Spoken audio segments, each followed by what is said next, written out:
TikTokers nziramu mwewe ekitiibwa muswala nnyo n'omwana omutungo ono ne mumulemerako nemulemera ku mwana mumusuubira kwogera ki bw'aba takaabye musango okuteekako omuntu oluma mu mutima so si mwe nkabe yeyeekyalo y'okuwawaalawaala mbeera nga weetambudde mu kuziika Nnaalongo Maggie. Okusookera ddala njagala okwebaza Amayanja family mwebale kubeerawo okuviira ddala ku lunaku olwasooka nga amawulire gaakagwawo paka ate ku lunaku olusembyeyo. Omukolo guno gw'okuziika omwami Mayanja tata wa Chameleone abaddewo nnyo, maama wa Chameleone abaddewo nnyo, Chameleone abaddewo mu buntu, Palaso abaddewo, Wizo ne mukyala we babaddewo. Kwegamba family y'Abamayanja ebyaddala bakoze omulimu gw'amaanyi nnyo okubeera nga ate babudaabuda abaana baabwe mu mbeera gye balimu ey'okuba nti kati nfuuzi. Abaana bano baafuuse nfuuzi. Jjukira bamaze akaseera nga bamulekwa baafiirwako taata waabwe kati ne maama agenze wenjogerera kati baabafuuse nfuuzi. So obulamu tebuba bwangu n'akatono. Ekyo ekigambo kiba kizitoyeemu ebintu bya bikyuseemu. So wo wennyini twongera okuba nga tusabira abaana bano Katonda abeere ng'ate abasaasira. Kakati nga twogera ku ebyo ebirabiseeko ku mukolo okusookera ddala ba TikToker boogeddwako. Maama wa Bamayanja, Maama Chameleone atabukidde ba TikToker naddala ku nsonga y'okulemera ku mwana first born wa Nnaalongo. Abaana baagufudde omuze baprovokinze omwana ono okuviira ddala mu lumbe nga omwana alagira ddala nti tayagala kamera naye nga buli amukwatako wati amutunzamu kamera n'agimulemezaamu. Kati nno nga basinziira ku mbeera ey'okuba nti omwana ono okuva maama we ng'afudde paka waziikiddwa yagaanye okukaaba mu public. Asobola okuba ng'alina gy'akaabira eyo wabbali, asobola okubeera nga munda mu ye akaaba ne public oba ba TikToker babadde babanja omwana ono okukaaba mu kamera zaabwe. Bw'aba takaabye musango okuteekako omuntu oluma mu mutima so si mwe nkabe yeyeekyalo y'okuwawaalawaala. So mu butakola ekyo ne basalawo okubeera nga bamutambulizaako kamera. Kye nalowoozezaamuko nti mu mbeera muba endala kibadde kimusitressinga. Olaba stress ebadde ekwatanza abadde alaba obulabi kati ate oyo gwabadde batambulizaako kamera.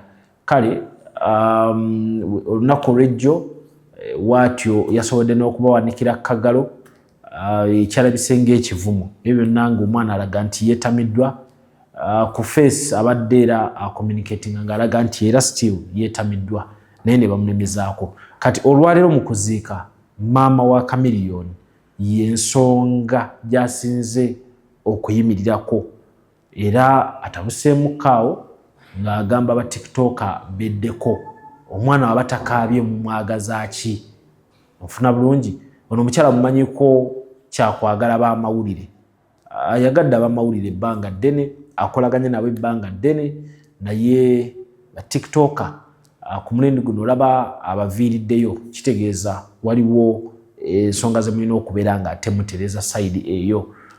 Shiba Kalungi paka wali wennyini we baziise Nnaalongo abaddewo ng'atemya era mulabe ng'embeera emukutteko nnyo. Buli ekibadde mu kuziika kibadde kitiisa Shiba Kalungi. Shiba tafunyeeko ku kalembeekereza konna mu kuziika Nnaalongo. Buli siini gy'obadde olabiramu Shiba ng'ali mu nsisi z'amaanyi. Omuntu omu oyinza okuza nti Shiba gwe gusoose okulabikirako ku mikolo nga gino egy'okuziika naye njagala okukujjukiza nti alina emikolo gye yeetabako. Nzijjukira wano ku Mama Fik Fameka yaliwo nnyo n'ewalala wadde abamu mulwawo okumulaba. So embeera efaananako ng'eno nga mumulaba alina okutya ekyo kya butonde ate mukyala. Ate ne yafudde mukyala munne abadde amumanyi bawangaddeko bonna. So akaseera ngaako nga munno bamuteekayo oba okisuubira.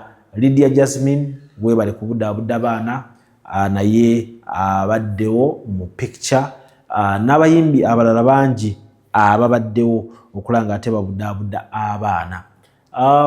Minisita omu kuba trendinga essaawa eno mu ggwanga Uganda omukyala Justine Nammere n'omwami we nabo okuva ddala mu lumbe paka mu kuziika babaddewo nnyo era wano wennyini wenjagala okubategeeza nti Honorable Minister abalabudde gwe tovaayo ng'ogamba nti ojja kusengula ebijja bya Nalongo Maggie olw'okuba weetaaga ettaka lye bamuziise. Gwe tovaayo nga ovirayo abaana ba Maggie. Honorable Minister Justine Nammere agambye agenda kuba ng'akola ki ng'abaviirayo bubi nnyo. So ku maziga gazzaakaaba yatunnyonnyodde nti ng'ogyeko okuba nti mbadde mulaba ne Nalongo Maggie, taata we omwami Sempijja abeera muganda wa taata wa Nalongo Kiweesi, kati olwo Luganda luba weeruli. Ebyo bigambo bya Honorable Minister Justine Nammere era ge maziga agakaabye okuviira ddala mu lumbe ate paka ku lunaku lw'okuziika n'okuba nti nno emirimu gyonna yagiwummuzza n'agamba amala kuziika Nalongo. Ebyo byonna tusinziira ku mbeera y'ekifaananyi kyeyatutereddewo nti Oluganda olwaddala weeruli wakati we n'omugenzi. Kyova olaba nti n'omwami we aweereddwa omukisa okuba ng'ayogerako n'abakungubazi babaddewo olunaku olwaleero. So n'ensonga endala ebadde ku ngeri gye baziiseemu Nalongo okusookera ddala ye nga ye aba Nalongo. Kati ensonga engeri gye baziikamu Nalongo eyo ekyaliko ebibuuzo, naye ajjukira nti yali asiramuse ng'abamu baadde balowooza bagenda muziika mu kifaananyi eky'Obusiraamu. Bwe basoose ne bamuziika ne bamusibaawo ng'omuntu ayinza okulowooza nti bamusibye nga waliwozeza nti Musiraamu, naye bongeddeko embugo ne bikyukamu awo. We tuvuddeyo eyo kale ne tujja ne babeera nga bazimbye bulungi entaana eraga nti egenda kugenda mu keesi gye batamutaddeemu. So kati ndowooza kisigadde ku kuba nti abadde Nalongo, ndowooza y'ensonga lwaki abeera aziikibwa nga we mulabye, kuba ndabe tekyewunyisizza nnyo babaddewo akitegeeza nti nkola ya bulombolombo abantu balina okuba nga bagimanyi sayidi eyo, naye kisigala nti Nalongo aziikiddwa olunaku olwaleero. Ndowooza era enjawulo weeri nti ekintu ekitakyuka mu nsonga eno kiri kimu nti omuntu ne waba amazeewo wiiki ne waba amazeewo olunaku lumu asitaaba ng'afudde aba alina okuba ng'aziikibwa.